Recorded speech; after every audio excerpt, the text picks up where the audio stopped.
Good afternoon. We are about to begin our program. Thank you all for coming.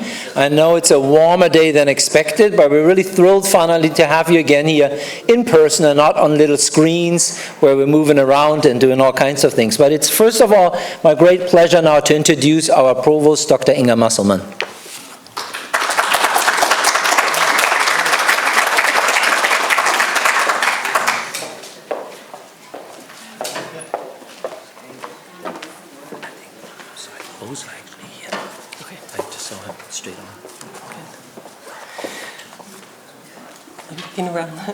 Good afternoon, everyone. I'm Inga Musselman, Provost and Vice President for Academic Affairs at the University of Texas at Dallas, and I also hold appointment as Professor of Chemistry. It is a pleasure to welcome you in person to our wonderful campus for the 2022 Burton C. Einsbruck Holocaust Lectures. I want to give a special note of appreciation to the namesake of the lectures, Dr. Einsbruck, as well as to members of the Ackerman Center Advisory Board, including Chairman David Ackerman and past Chairman Sally Belowski.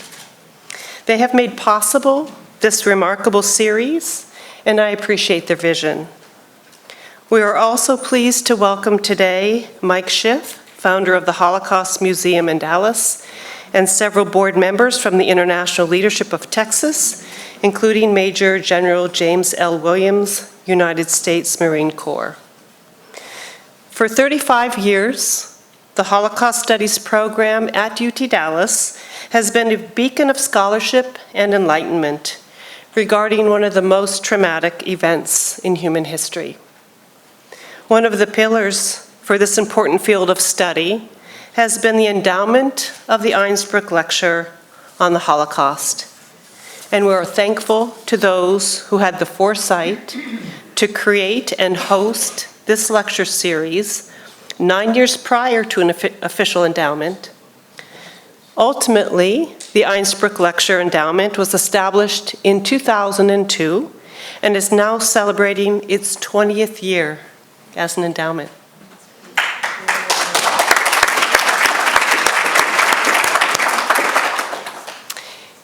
Each year, the Ackerman Center for Holocaust Studies invites an eminent scholar and prominent figure in the field of Holocaust studies to present the Einsbruck Lecture Series. Open to the public, this forum encourages both student and general audiences to gain insight into some of the groundbreaking research in the field, promoting a much-needed exchange of ideas revolving around the Shoah. Today, we are excited to host Dr. Dina Porat, Professor Emeritus of Modern Jewish History in the Department of Jewish History at Tel Aviv University, and the Chief Historian of Yad Vashem. Please allow me to introduce Dr. Niels Romer, our new Dean of our new School of Arts, Humanities, and Technology.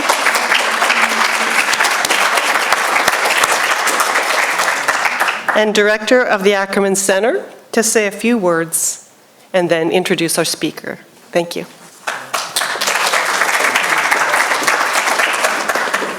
Thank you, Dr. Musselman. Thank you. Before I forget, let me start with the most obvious thing. Please turn off your phones. I know some of you might want to watch a game on the side or something like that, but if you could just silence it, then we are ready to go.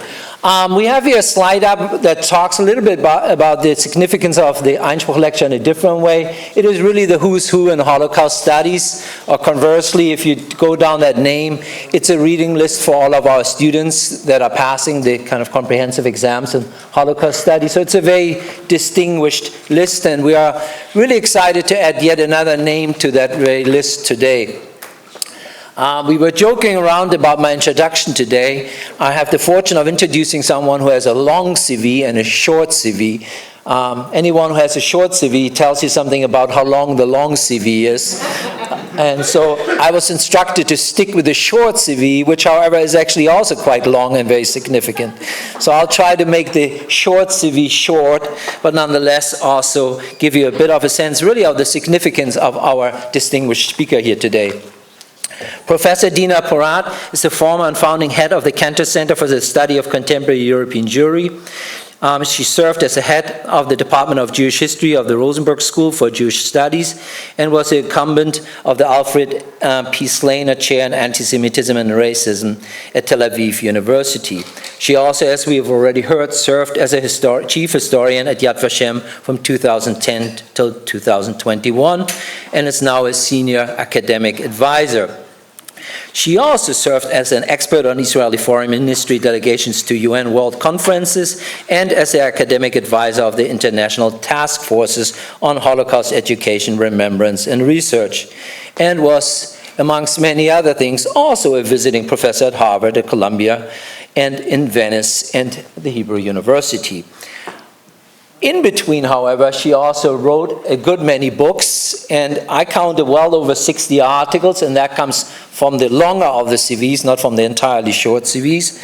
But amongst these many publications are important studies of the Holocaust and its remembrance in Israel, as well as many studies on the significance of anti-Semitism.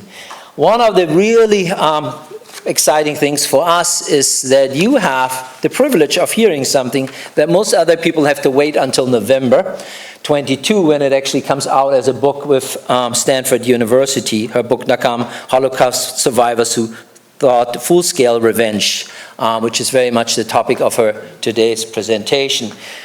Now, if you're clever, though, you're going to pick up this little form outside because that gives you a 20% discount. Please join me in inviting to the stage our very distinguished guest and historian, Dina Porat.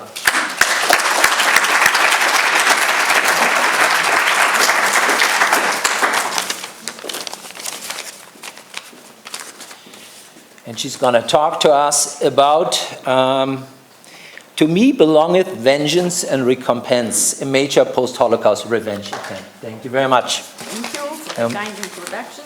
And we have you ready here.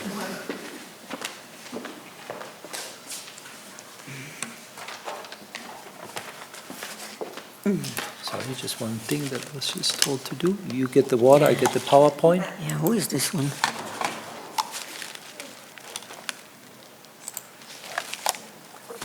That's it? Okay. I think if we move this thing aside, I can see these people.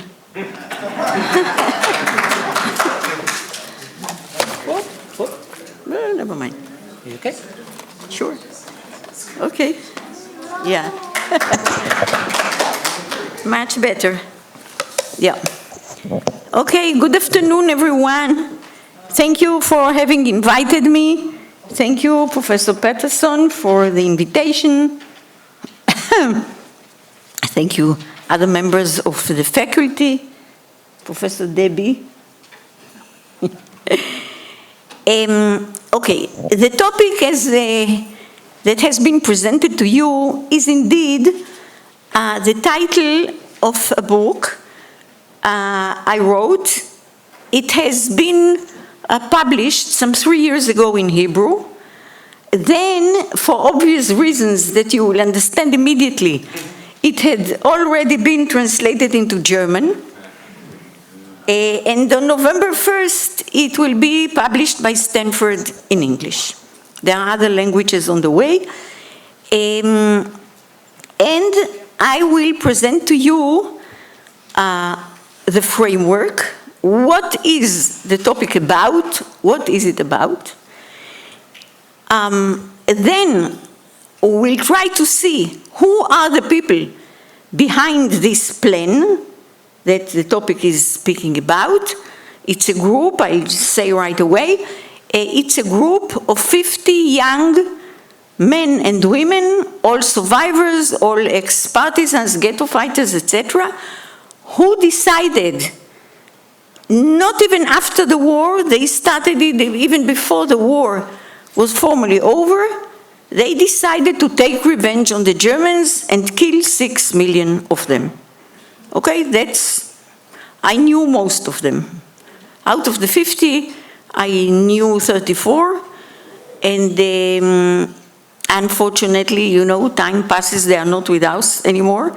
There is just one guy who will be in December 102, and he's still okay, perfect, and the lady of 99, but that's it, all the others. Okay, so I'll start with what the story is, then who these 50 are, then the context in which this group tried to act, it tried to materialize their idea, their plan, and then the story itself, what happened? What happened? What did they try to do? How did it not work out, as you understand? And you know that 6 million Germans have not been killed. And then through the story, through the plot of what happened, I will also relate to another important issue, which is how did the Zionist leadership in then the land of Israel relate to that? What was their attitude?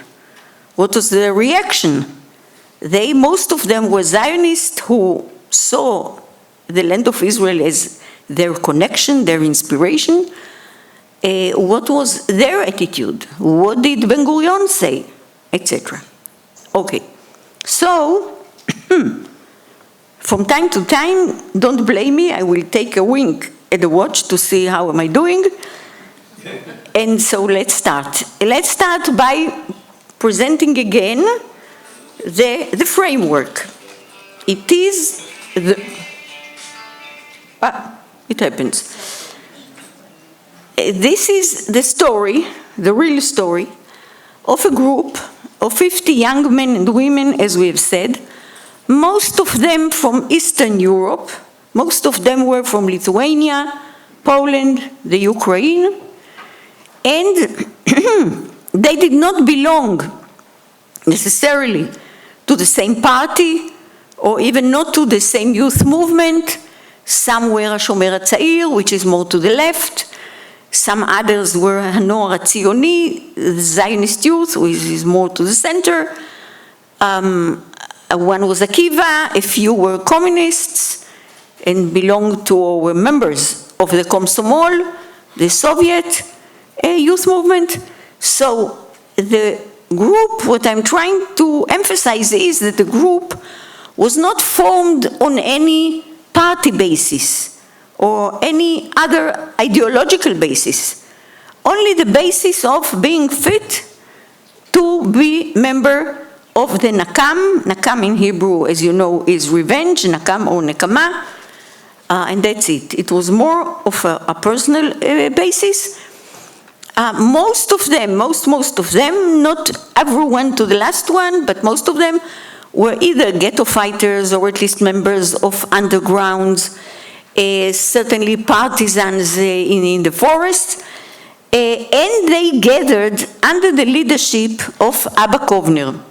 Some of you must have heard of him, a poet, a partisan, a leader.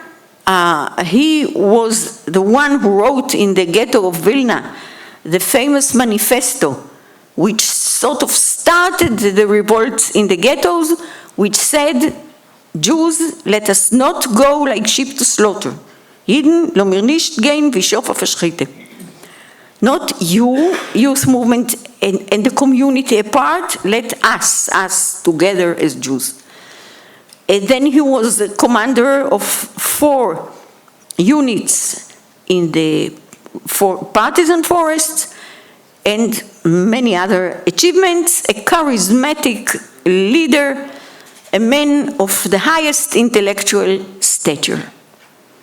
Okay, so one more point regarding these 50 is that they got the best Jewish education could offer at that time, and at that time I mean between the 2 world wars. Most of them were born in the 1920, 1921, etc. It's the same generation. It's like a collective biography.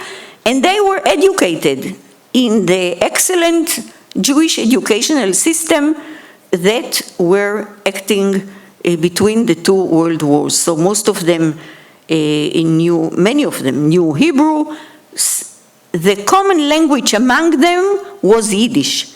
This is what they spoke among themselves and how they wrote the very few documents that they left. Okay, so this is a group. And the idea was, as I've already told you, the idea was to kill 6 million Germans for the 6 million Jews. How did they want to do that?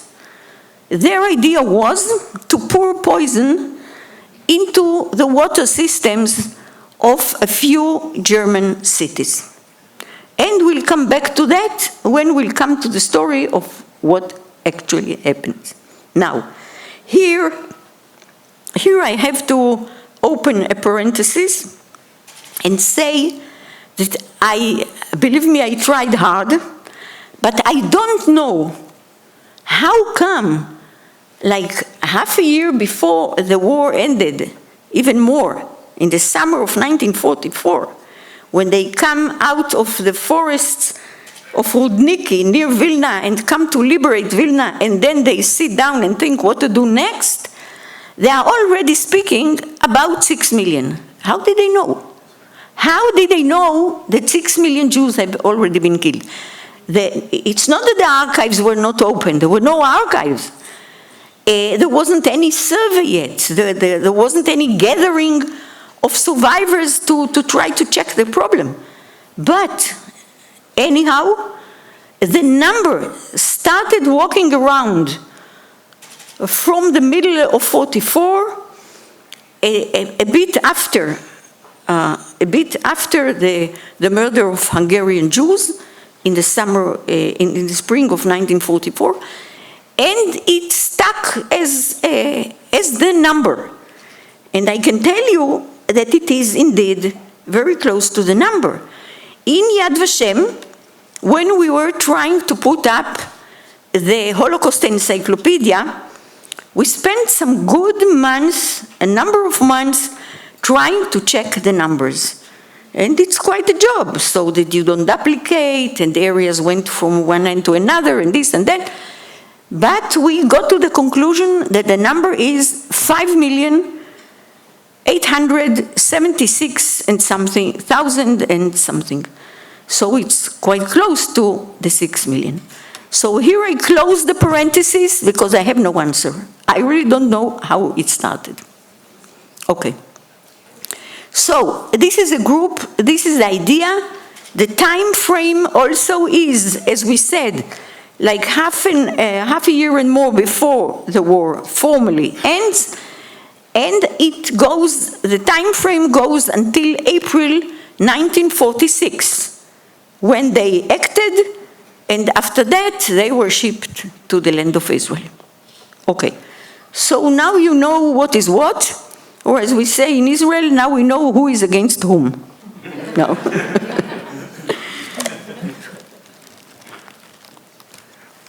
Thank you.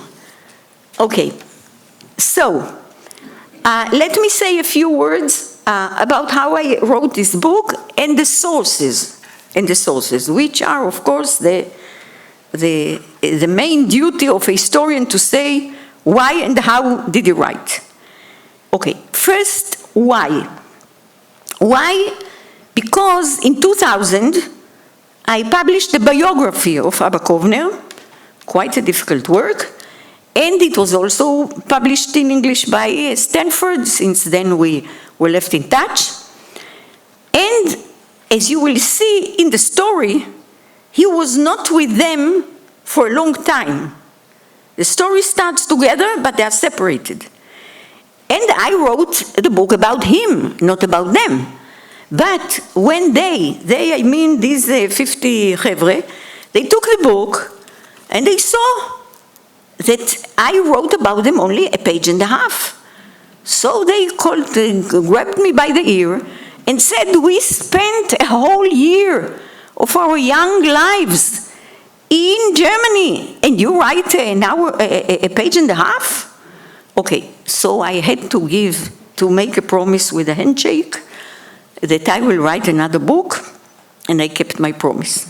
Now, another reason was that the book is about revenge. Now, revenge, there is a lot about revenge in Jewish sources. In the Psalms, לי נקם ושילם, אלקנה ונוקם, etc. נקמת דם אבותיך השפוך, in the prayer for Yom Kippur, etc. It is there.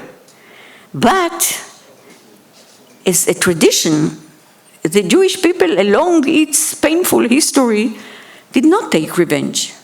They dreamt about revenge. They wrote poems, but it was never done. We were too weak to do that. And I told my friend, Professor Peterson, yesterday, that in order to check it a bit more, I consulted the Concordancia. Concordancia is this thick book that tells you about each word in the Bible, how many times it is mentioned. Okay?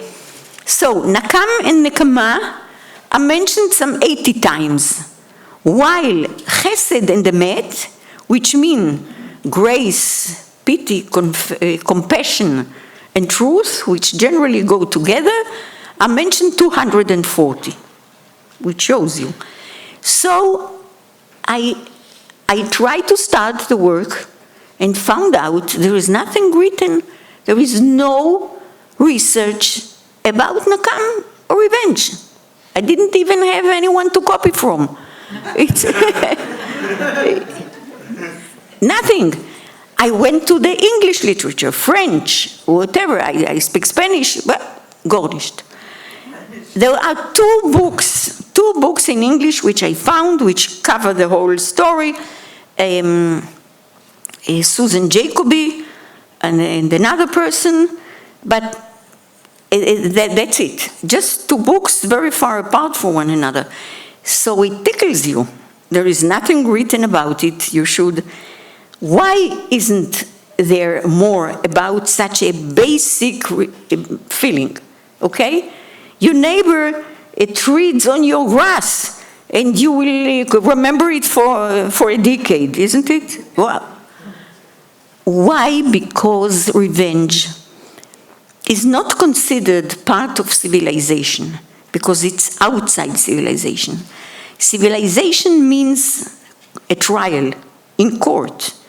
It means that whoever did any mischief should be judged and punished in an orderly manner that society built, not taking the law in your hands. And revenge is outside this framework, and it's outside civilization.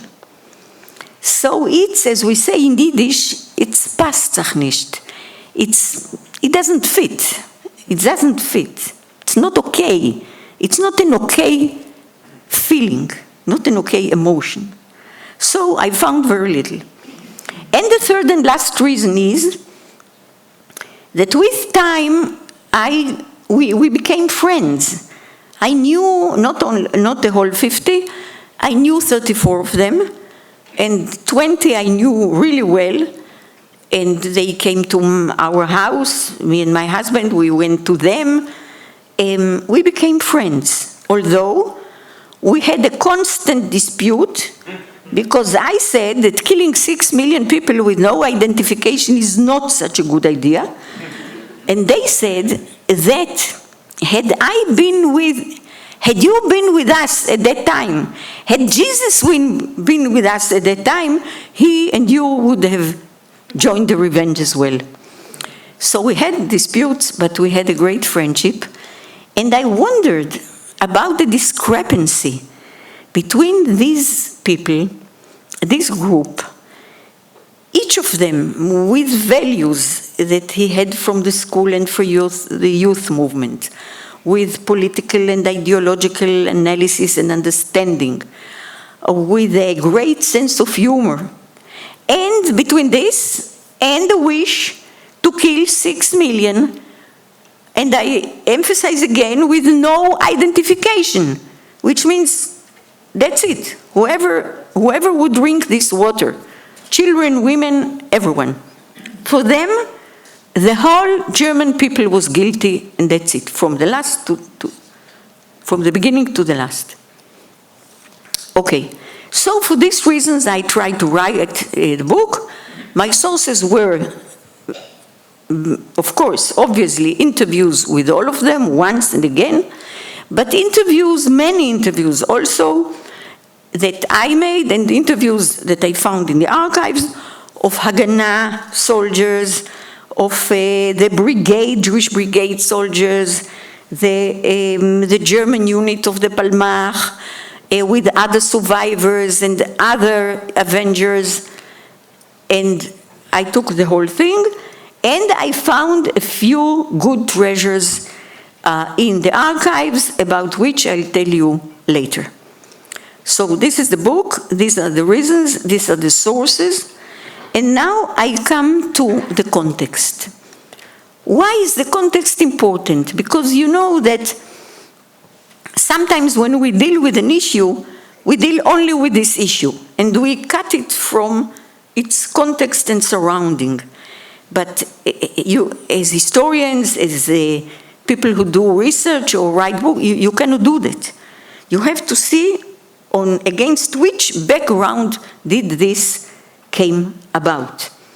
So, this was the only group, this was the only group that decided to kill 6 million, and in such a way, that's for sure. But they were definitely not the only ones, definitely not the only ones carrying this emotion of revenge and the wish to materialize it. Okay.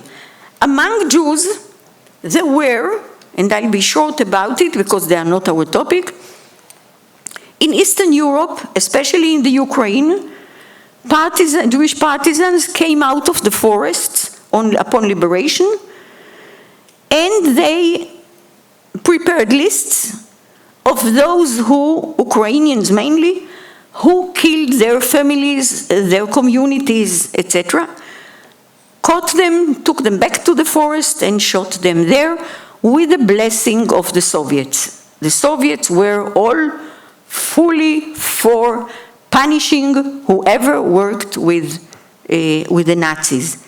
Not so much against Jews, this wasn't the main concern, but against Nazis, okay.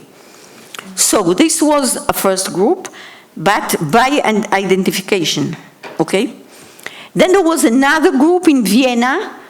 It was made of youngsters from Poland, basically. Nasza grupa, our group, in Polish. They came to Vienna, and there they also executed some dozens of Austrian war criminals who did this and that. They wanted to do much more, they didn't, because Shimon Wiesenthal, about whom you must have heard, the Nazi hunter, he wanted only to bring them to court, no revenge. And his main book is called Justice, Not Revenge. And in this way he contrasts vengeance and justice. Okay, they didn't.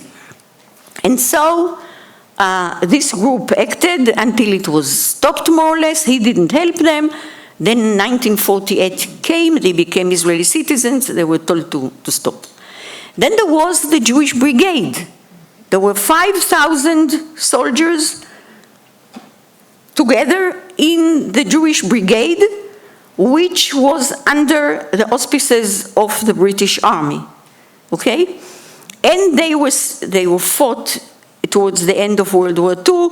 They were then stationed at the north of Italy, and they also, when they were stationed there and the war was over, they had a group called Gmul.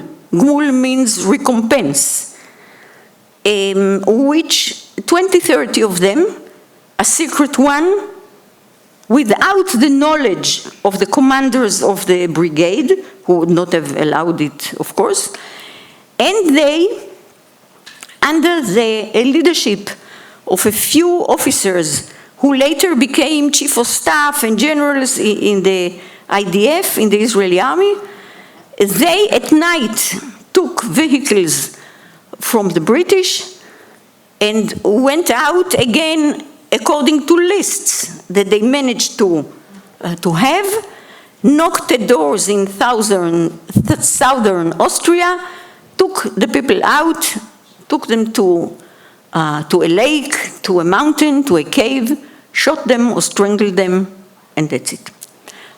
They, I think, executed some 100, 150. But then the British, we are not sure that the British really knew what they are fully doing, or fully knew what they are doing. They suspected, because there were rumors, but, you know, Churchill promised that the Jewish Brigade, upon victory, will march in Berlin with their flag, the Jewish flag, carried by them. But it was not done, because the Jewish Brigade, instead of serving stationed as an occupying force in Berlin and Germany, they were sent to Belgium and Holland, to their great anger. And why is that?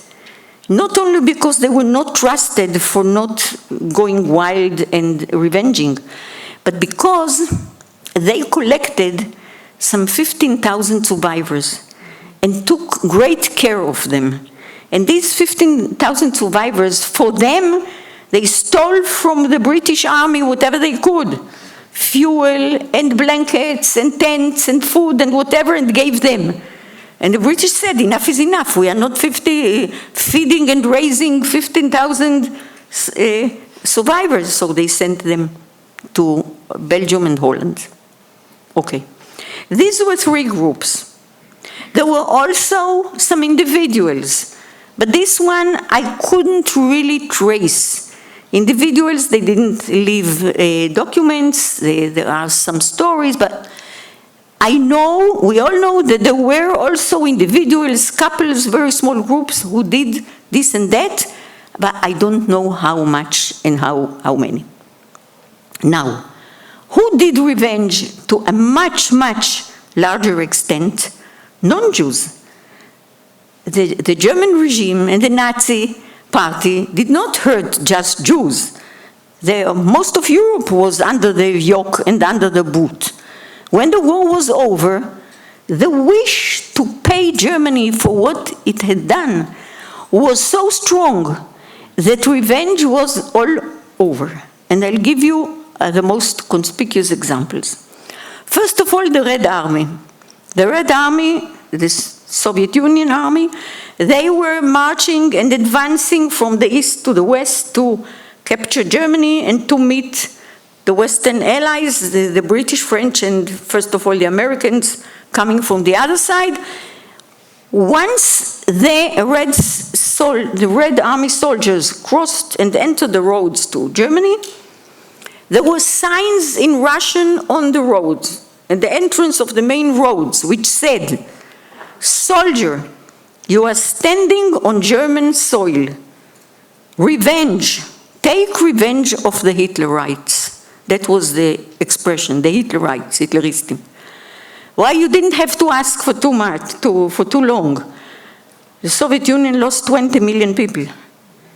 And the country, parts of the country were totally destroyed. They lost 20 million, 10 million citizens, 10 million soldiers.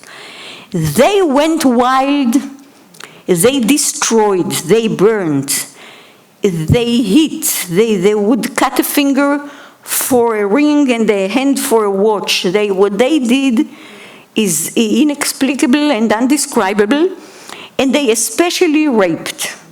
They raped whoever was moving, and the result was that next year there were about, the numbers vary, but at least 100,000 babies in Berlin with no father, and no hope of a father, of course. Then, a few weeks after all this started, the commanders saw that this is going out of hand. So they tried to mitigate it, and they did to a certain extent. It still took time until they calmed down. But the Czech and the Polish did their share as well. The Czechs were so famous for being a very civilized nation. Their president, Jan Masaryk, said, "We will do to them what they did to us and worse." And they put up camps. And camps were put up in Poland, where German prisoners were put and punished severely. Also, millions of Germans were chased, as you know, millions, chased out of, who were living outside Germany, were chased back to Germany from Czechoslovakia and Poland mainly. So, and I could go on, but just to let you know that all in all, it wasn't just a Jewish question, it was a general question, and as a famous historian, Jan Boroma, said, the Jews who were hurt and wronged the most, they did the least revenge, and others did much more. Okay, I'll come to the question of why did they do the least at the end. So, this is the context, this is the post-war revenge context. But there was another context as well that developed and made our Avengers, these 50, more adamant to achieve their goal. And these are a few developments that made them, I would say, more wishing to take more initiative, to be more creative, more stubborn in going on. First of all, Germany, after the war, was not punished. It wasn't punished. What they saw is that Germany is being rebuilt.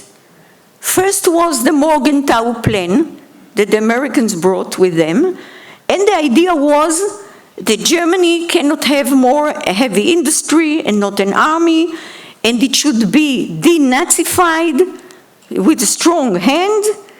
But then the Americans saw that realized that this is a very heavy task, financially, economically, and they turned to another plan, which was called the Marshall Plan. The Marshall Plan was to, he was chief of staff, he was then a minister here in the States. He said, let's rebuild Germany.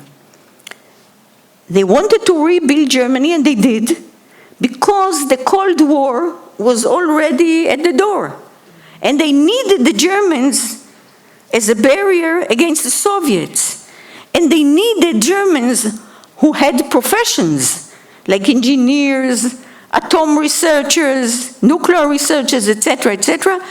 And many Germans who definitely did not deserve any American or Canadian citizenship lied here and there, falsified documents, and ciao, they were very well accepted here and in South America.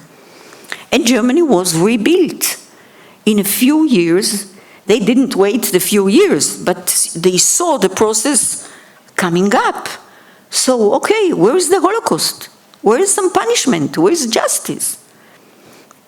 That's first point. Second point is that tens and tens of thousands of SS prisoners were in camps held by the Americans, the British, and the French. And these tens and tens of thousands, again, this is a terrible burden. Just imagine that you are a commander of some 20,000, 30,000 in a camp. Now, there is a Geneva Convention. You have to give them food, you have to give them clean laundry, medical treatment, a roof over their head. You have to register all of them and start inquiring who did what and what does it deserve. But after not too many weeks, the gates of these camps were open, and they were told to go home, which they did in a minute. So Germany was not punished. Third, there were the Nuremberg trials. Yofi, there were Nuremberg trials which started at October 1945. There were some dozen trials of the high echelons, the leadership, the Einsatzgruppen, those who killed into the pits, the SS commanders, the medical doctors who did the experiments, etc., etc. But the Holocaust as such, as a distinct crime in itself, was not dealt with. Not dealt with. Also, the organizers of the trials decided that they will deal only with documents, not with testimonies. They did not invite witnesses, and Jewish witnesses among them. So, the Jewish picture, the Jewish cry, the crime against the Jews was not dealt with. Later, in 1961, we had the Eichmann trial in Jerusalem, which was like an answer. There were 110 witnesses and a lot of documentation, of course, but it went on the opposite side. So, these three developments, rebuilding Germany, the release of the prisoners of war who should have been punished, and the character of the Nuremberg trials made them more stubborn and more and realizing more and more that they are right in saying that there is no justice, no judge and no justice, as we say in Hebrew, not din, not dayan, not judge and no justice. Germany is not being punished. The Holocaust will be forgotten. Who is dealing with it at all? Who cares at all? And on top of that, anti-Semitism and murderous anti-Semitism went on, rampant. If Jews thought that after the war, the nations of Europe would realize what has been done to them and would take care of Jews, survivors, who tried to go home, to find their homes, and see whether anyone was alive, to see if the house is still standing there. They were killed because the house was already taken. No one came back but you, and you were not exactly wanted. In Poland alone, some 1,000 to 1,500 were killed, but also in Lithuania, Slovakia, Hungary. Okay? So what kind of a world they are living in?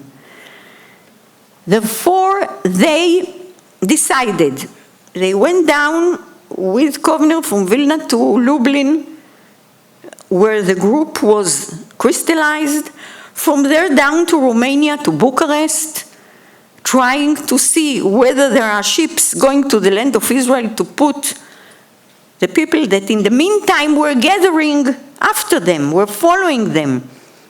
And thousands of survivors were getting out of wherever they were and following them. And they were trying to get some ships to ship them, but there weren't still at the time.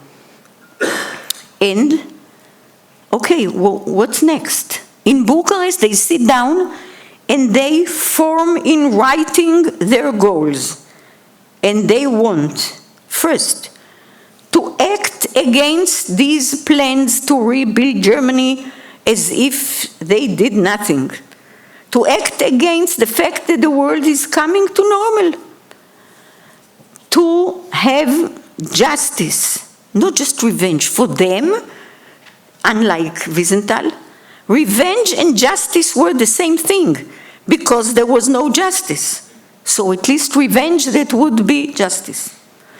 And also a warning, because what they felt as people who were raised, as we said, in good Jewish schools, they knew Jewish history and knew Jewish sources. And what they said was that Jewish history is like a long line of troubles. Well, not exactly. There were good periods as well of creativity and quiet. But for them, it was like a long, painful line, and at the end, the Holocaust. So they said, enough is enough. We will kill 6 million, and whoever would think of trying his hand again against Jews will remember that 6 million Germans did not survive that. Okay, so these basically are the goals. Now, I have this piece of paper, the original, on which they wrote it in Yiddish. How do I have that and many other documents? When I wrote the biography of Abba Kovner, I was in very good relations with Vitka, his life companion, not his wife. They didn't bother to marry in the Hashomer HaTzair Kibbutzim, but she was his life companion. And when I told her I want to write a book on revenge, she went to his archive, took up a file and said, take it. And I took and ran away in case she changes her mind on the spot. Okay, now, this is what drove them, and this is the context they were acting in. Now, what's the story? The full story you will have to read in the book, because it will take us too long. But I'll give you the gist of it, which is quite a drama. They wanted, as we said, to poison the system, the water systems of a number of German cities. They went from Bucharest, where they wrote this document, their manifesto. They went to the Jewish Brigade in the north of Italy. The Jewish Brigade heard about them, they met in the middle, and they came to the Jewish Brigade. That was the first encounter between soldiers from the land of Israel. Most of them were never born in Israel. They were all born in Europe, came, and then volunteered to go back to fight. So were the paratroopers and the others. And that was the first encounter, between those who came from the land of Israel and survivors. And they fell on each other's shoulders and hugged, and Kovner gave a speech. He was a great orator. He gave a speech that is remembered until today. And then they sat down to speak. Then they learned that there is a group doing revenge in the Jewish Brigade. But they said to the Jewish Brigade, a small group, we don't want that. We don't want a body here and a body there. We want all the world to know. We want them to know the Jews do it. We want it to be on the largest scale possible. And they said 6 million to a few of the Jewish Brigade, and the response was a total no. No.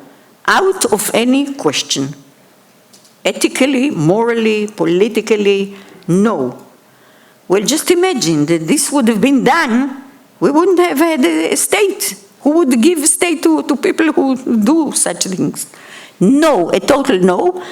And they sent word to the land of Israel to let them know, to let the leadership know that there is such and such a group planning such and such a deed. Okay. Now, Kovner, they and Cohen, the 50, are at the north of Italy. And at this moment, they split. Kovner gets from the brigade a falsified document, British uniforms, and he goes on a British ship to the land of Israel to get support, moral, national support for the deed, and to get the poison. So he comes, well, I was about to say here. He doesn't come here, he comes to the land of Israel, and he does get the poison, definitely. He is introduced to two brothers whom you must have heard about, the Katzir brothers, the Kachalsky brothers at the time. One of them was later the fourth president of Israel, Ephraim Katzir, and the two of them great scientists. And they are young Haganah members. They are introduced to Kovner, And he speaks to them about the Holocaust, and he tells them the horrors, and the ghetto, and the forest, and the camps, and this and that. And they said, okay, don't worry. Now, he does not speak to them about the 6 million plan. He understood already that this is out of question. He comes to them with another plan. And the plan is no more water, but to put poison under loaves of bread that are distributed to SS prisoners that are still in the camps. Okay, you remember, perhaps the older ones among us remember black bread that had something white under, always. Okay, this is the plan. And the two brothers said, well, to go against SS, the mitzvah, absolutely.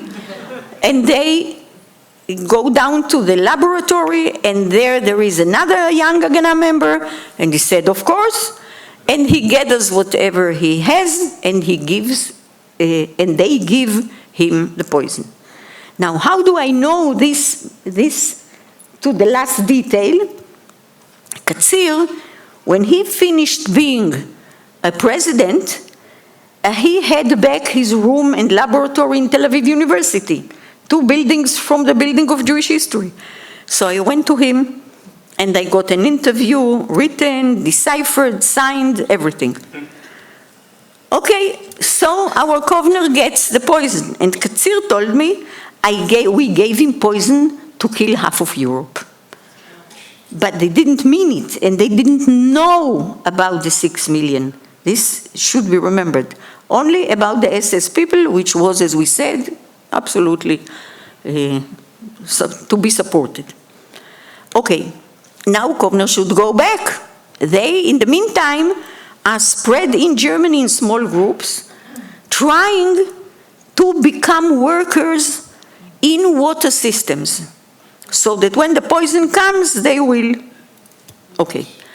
Now our Kovner gets another falsified document and another set of uniforms, and he gets on another British ship on its way back to Europe.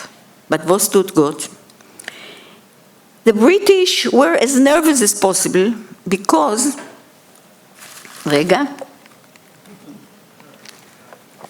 a year before that, the Lehi, a militant underground movement in the land of Israel, killed Lord Moyne, was a minister in residence in Cairo. And a year later, just when this Kovner ship was about to sail back, the trial of those who killed Lord Moyne was about to start.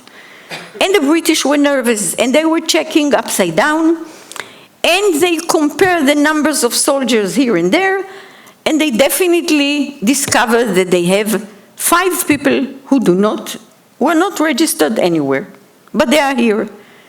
And so they start calling them by the microphone. Our dear Kovner forgot long ago what was his name in the falsified document. And they didn't say Abba Kovner, another name that he didn't know.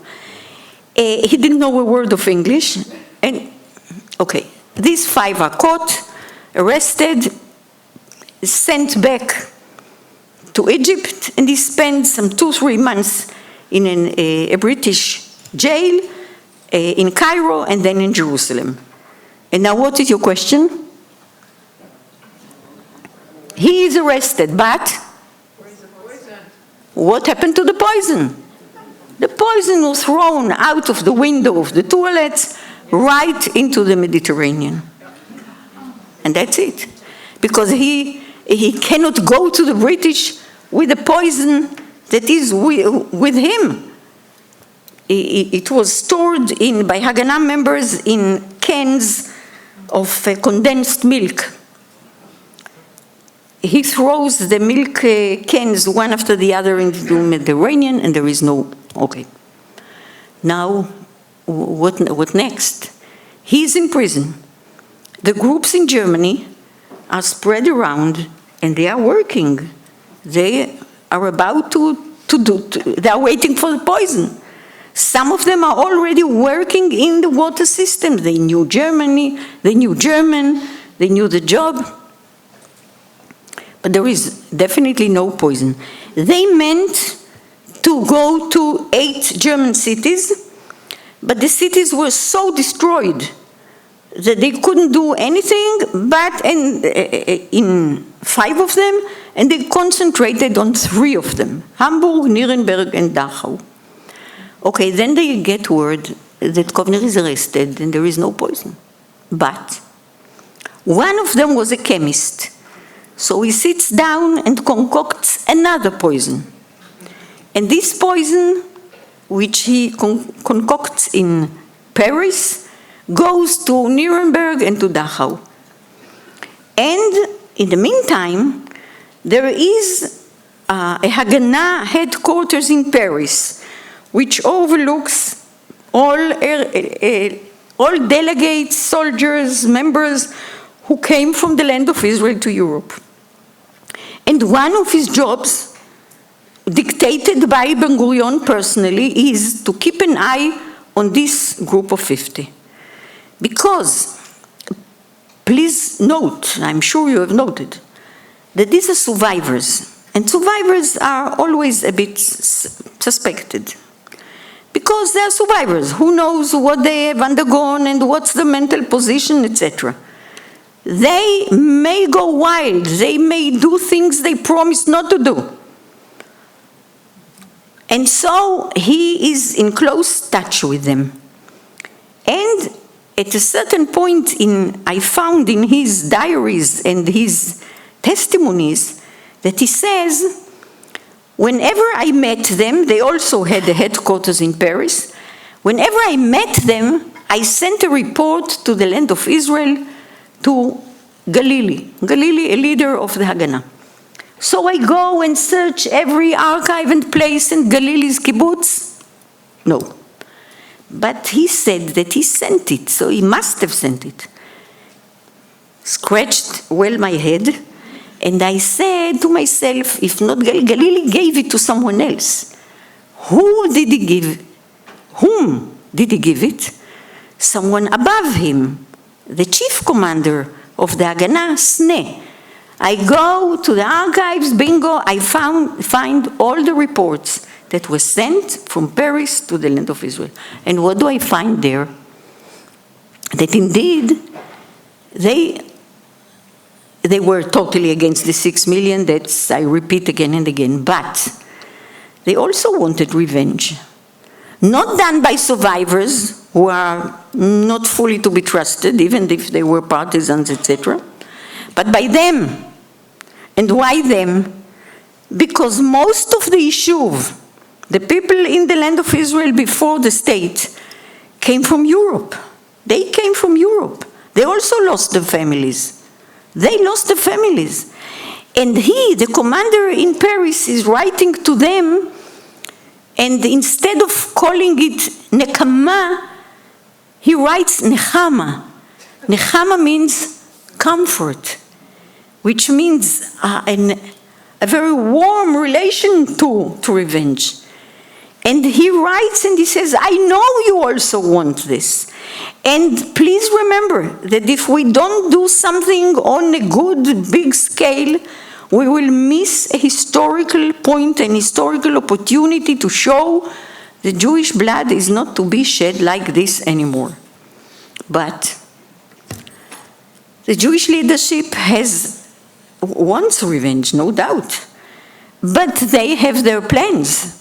They want the survivors to come, and indeed 360,000 survivors come until 51. And they want a state. They want the support of the English and the Americans. You cannot go killing people under the nose of the Americans and the British and then come to them and ask support, political support. So, they were ready to support only this bread business. Yeah, yes, a few thousand, okay, definitely. Tens of thousands, better. But that's it. So one full moon night, is middle of April 1946. They already left the water systems and worked in bakeries and knew the job. The new poison comes from Paris, and it's arsenic, and they get into two bakeries, Dachau and Nuremberg, and they are smearing the bread loaves. There were 12,000 prisoners in the camp. It was Friday on purpose. Friday, Saturday, you have a double, and you have less guards. And a loaf is being divided into 4. They smear 3,000, punct for all of them. Okay. They do that. Then there are guards coming in, and the wind, and this and that, and they have to run away. Ran away, left some of the poison there. A vehicle of the Haganah was waiting, taking them to the Czech border. Okay? No, what's the question now? No one. No one. Our group wasn't exactly professional killers or poisoners. They didn't know how to deal with arsenic. Arsenic, I called a company, I think in Tennessee, there is the biggest company producing arsenic in the world. And they told me it should be diluted with the warmest of water, and it should be stirred all the time. If not, it sinks down and it's no good. So they worked hard and said, they didn't do a perfect job on that. And also the Americans get up in the morning and they have under their hands a camp. Everyone is vomiting, half blind, pains, this, that. There was a general poisoning. And they cannot allow that prisoners in their hands would be hurt. So they take them to hospitals, to nurseries, to wherever, to clean them. No one died. So here more or less our story ends, because they were taken after this action, they were taken to the Czech border and then back to France, etc., and in 2 groups, in 2 ships to the land of Israel, because they already formed quite a headache, and they were told that they did enough, they should go and rest a bit. They were so furious and so angry, they didn't do anything. Their opinion was that they did not even start. But they had to go. And what can I say? They did what I tried to tell you. But the others, you remember that we spoke about it at the beginning, that the Jewish people, after all that was done to it during the Holocaust, did not really take revenge. In the camps, the DP camps, the survivors decided, much like the Yishuv in the land of Israel, not to look back. What was done was done. They wanted new families. They wanted new children instead of those who were lost. They wanted to live among Jews. You know that recently someone from the Polish, there were troubles in Israel, and someone from the Polish government said to our ambassador, perhaps you should try sit among us. And the ambassador said, we have tried that already. Thank you. To live among Jews, to have new families, if possible, to put up a political entity in the land of Israel, to fight, because they were not able to fight and protect their own families. And this is what they wanted. And they did not take revenge. And I would say that this goes much to the credit of the Jewish people, that they decided not to go back and not to kill and not to punish, but to go ahead and rebuild life. One of the person who replaced Kovner, when Kovner went to get the poison, managed to get a meeting with Ben-Gurion when Ben-Gurion visited the DP camps and the soldiers, etc. And I interviewed him, of course, and he told me that they were standing that close, and he could feel the empathy and the warmth coming out of Ben Gurion. But Ben Gurion held his jacket and said, "Younger man, if 6 million dead Germans will not bring back to life my 6 million Jews, I'm not interested." And if Ben Gurion was not interested, nothing was done. So here is the end of our story. And please ask your questions. Yeah.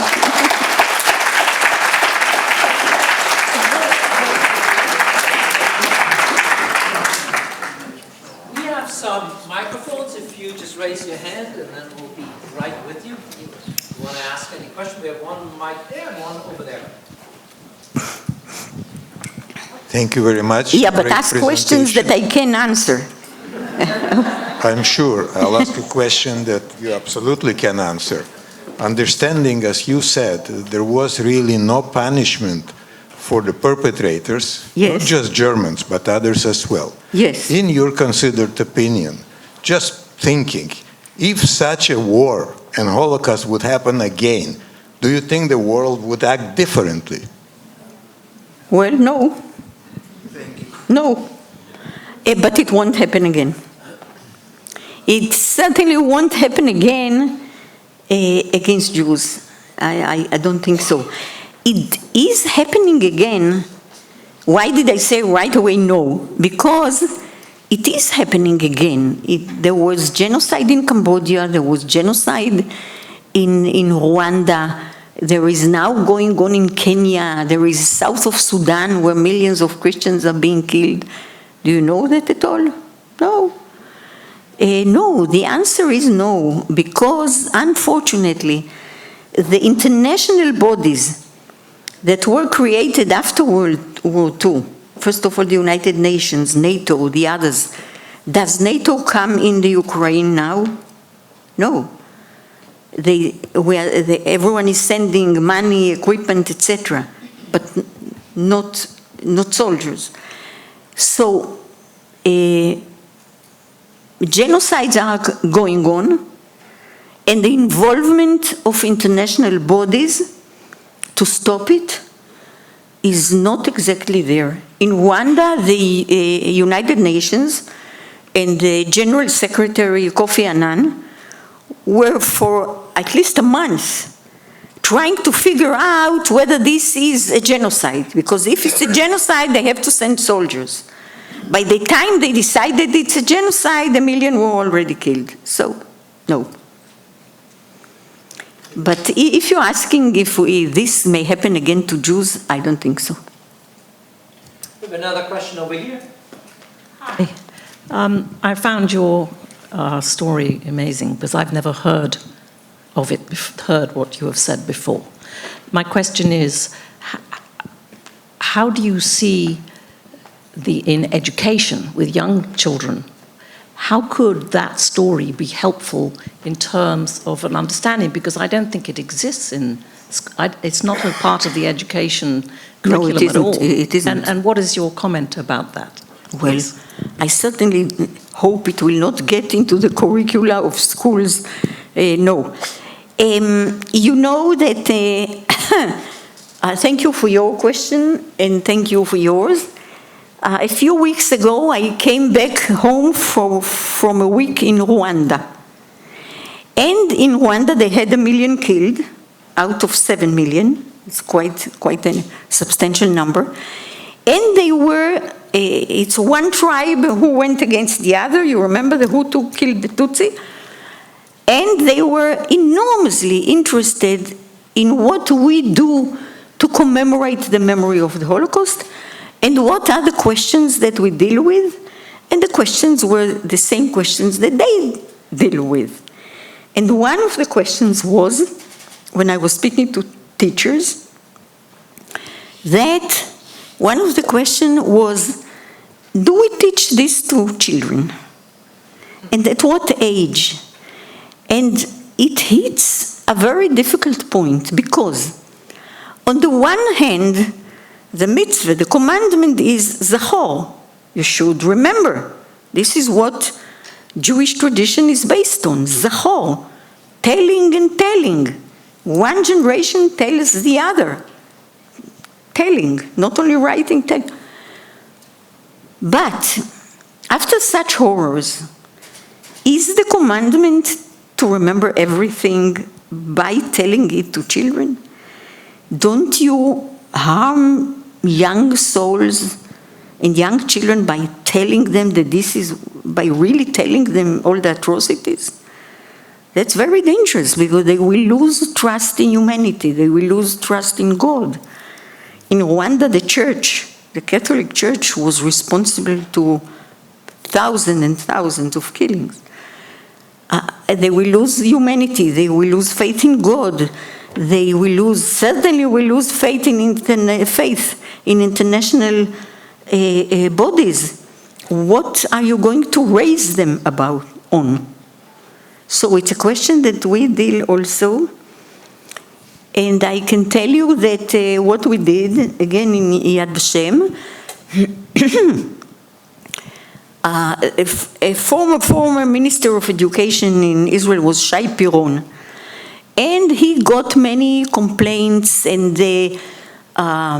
calls and letters, even from kindergarten teachers, who said, children hear the siren, and they see their parents watching a movie, and when they enter the room, they close it. And it's a shashtil when they ask a question. So what do we answer children? They come to us. So we cooked a plan going from kindergarten to the end of high school, which goes very, very slowly. Starts with good stories that end well, of courage and of compassion, and then it gets worse and worse until it comes to the age of 18. We should be, there is a built-in contradiction between the zachor and the question of how do you remember, how do you teach such atrocities, if at all? We have one more question here on the right side. Thank you very much, Doctor, for an amazing presentation. My question is, the Nuremberg trials, and as I understood, were about genocide. So what efforts were made by Jewish organizations or prominent Jews to influence either the Americans or the Allies who were running the Nuremberg trials to look back onto the 6 million Jews who were killed and to influence them to actually run the trial for what had happened to the Jews? Or was nothing done about that? No, there was.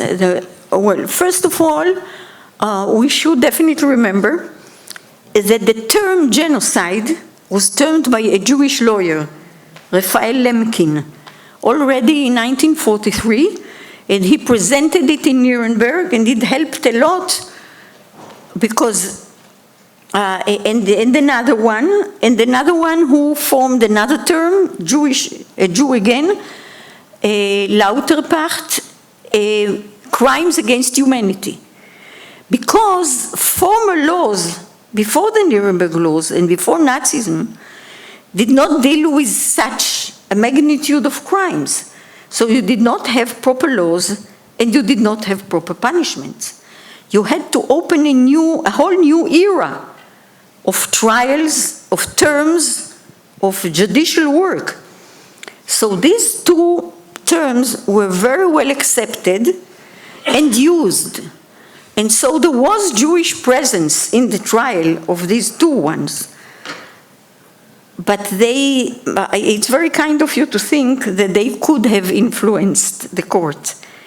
The court made of Americans, British, French, Soviets had enough troubles on their hands. They suspected one another, the Soviets, the Americans, Soviets. Now gays speak to them and tell them to do this and that. They tried, definitely tried, but no one was allowed in, as we said, as witnesses. you could, and Jewish organizations, especially the Joint, for instance, that did a tremendous work during the war, they sent materials to the court. They sent materials to be used. World Jewish Congress sent materials. But it did not change the fact that the Holocaust was not treated as such in the trials. This wasn't changed. All right, one more question here, and then one over there. Thank you, Dr. Shavua Tov, FYI. Where are you? Hi. Oh. Yeah, please. You mentioned, like, remembering and all that. Like, in Passover, we're always taught to remember. Sure. And everything. Yet, in the Chumash, we're always taught to destroy Amalek. That's a whole nother discussion over if the Germans, Nazis were Amalek. But in Jewish perspective, the idea of revenge is a revenge is a very touchy subject. Yes. Yet from a theological Yehudi kind of perspective, it's kind of like a balance. Like, do we do it or not? From these soldiers, how could they wrap their head around taking revenge when it does conflict with the Jewish thought of revenge? Okay. Thank you. Thank you. If you open the Hebrew Encyclopedia, which is an excellent one, Encyclopedia Ivrit, you will find an item, I looked for it, Nakam, or Nekama. The person who wrote it was no other than the chief editor of the whole encyclopedia, Professor Leibovich, who had some 10 PhDs in chemistry, in history, in this, in that. And you know, there is a story about him that he tried to get a driving license. And he didn't succeed. He failed. He failed again and again until the tester said, listen, Professor Leibovich, this is not a university. Here you should know. Okay, he wrote an excellent, excellent item on revenge. And he reread the Bible and whatever he could read, the Mishnah and the Talmud, to find revenge there in order to answer your question. And he came out with a conclusion that, theologically speaking, revenge is only to him. And this is why I called my book in Hebrew, Li Nakam Veshilem. Revenge and recompense are mine. And this is the translation to German, by the way. Well, the Germans are in conflict whether they like the book or not, as you can imagine. But he said it's only in the hands of God. A person, a human being, it's not up to him to revenge unless God tells him to go against the Amalekites or the Midianites or whatever ites. Okay? So, it's not in the hands of human beings to do that, and they are not permitted. And this is how he solved, he saw it solved in the scriptures, that you cannot revenge. All right, Ron. Well, thank you very much for your presentation. I can't wait till your book comes out in English. This might be a question that you can't answer, but I'll ask it anyway. Okay. After the Israeli athletes were killed in Munich in the Olympics in 1972, at some point after that, the Israeli government did go after the terrorists responsible, Yes. and they didn't bring them to justice. They murdered them. No, they killed everyone. Right. Yep. Why do you think, is that a different, like a change in philosophy or position? Why do you think they did that instead of bringing them to trial? These are different times. Most of Israel is secular. The Jewish population is secular, mostly. Not all, yeah? We are secular, what you call traditional, Masortim, and Orthodox. It's not, of course it's a change, because you don't go by, the Jewish state, Israel, does not go by the halachic law. It doesn't go by the Bible. It doesn't go by Jewish law. It does in matters of marriage, bar mitzvah, etc. But in matters of politics, army, it's a state like any other state. These are laws from 3,000 years ago. No. The order, I think Golda Meir was then foreign minister, was to go after them and kill them. Also, you should take into consideration that it happened in Germany. Now, the Germans, before these athletes were killed, they had warnings, and there was information, and there was intelligence, and they did nothing. So now, bring them to court in Germany means bringing Germany to court. You didn't want to do that. You wanted to do it with your own hands. All right, one more question, and then I think we... Yes. Well, I want to say that Abba Kovner stayed at our house when he was in America. My father was a partisan in Lithuania. But my question is really about the 6 million.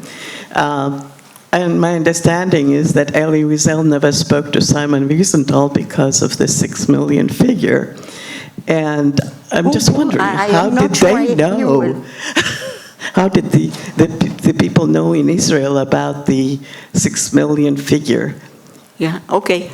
Well, that's, there is an answer. Because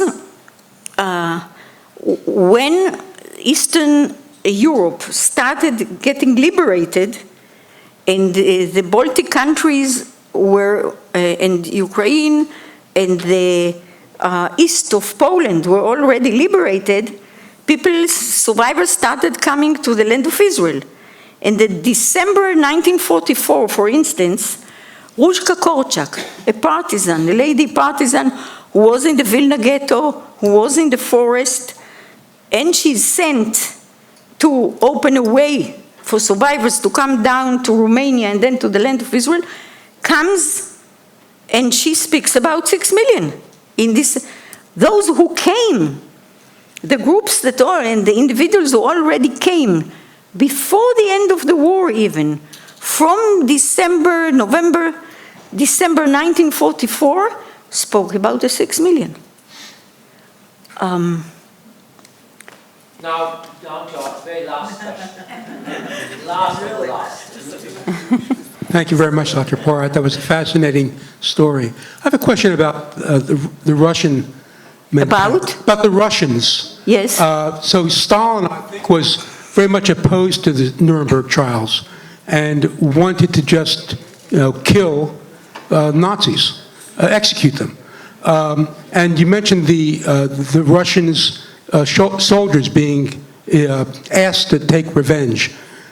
I wonder if what's going on now with Russian invasion of the Ukraine and Putin saying that a lot of this is being foisted or being forced by very right-wing nationalistic groups of Nazis in the Ukraine, if this is in the form of revenge.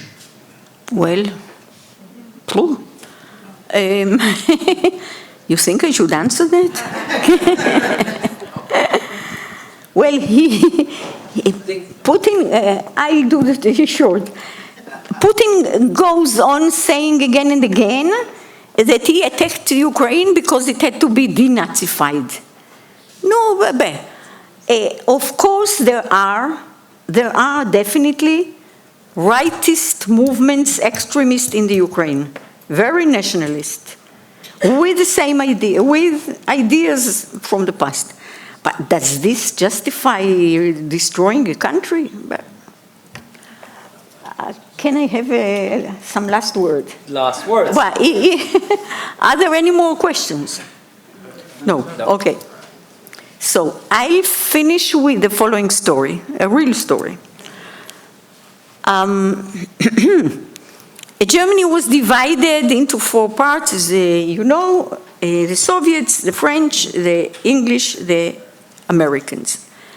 And in the French area, there is this French officer who is stationed there in a certain, and he and his unit are stationed, located in a certain German village. And he goes around to see the area he is in charge of, and he finds, not far away, a Jewish DP camp. That was, unfortunately, but it happened many times, you didn't have places to put them. So they were stationed in the former camp where they were prisoners of the Nazis before. Okay, and he goes there and he sees their situation. The next day, he takes a few trucks, goes to the DP camp, puts the Jews on the trucks and brings them to the German village. Makes the villagers go out of the homes. The DP Jews come out down from the trucks, and they stand in front of each other, the DPs and the Germans. And he and his soldiers go around the Jews and give them revolvers. And he say, kill them, kill the Germans. And they look at him as if he's down from the moon. And they said, well, what do you mean? He said, what do I mean? Look at them, they are fat and they are well and look at you. You look like skeletons, you have nothing to wear and you are rampant with diseases, and kill them and take their homes. I order you. And they said, officer, with all due respect, we don't do such things. We don't know these people. You remember that towards the end of the war, there weren't too many men, German men left. They were all in the front or killed or wounded or this and that. There were women, children, elderly. We don't know them. They did nothing to us. We were killed by Lithuanians, Ukrainians, Slovaks, Hungarian, Romanians. We didn't see these people. Sorry. Went on the trucks and went back to the camp. And that's a true story.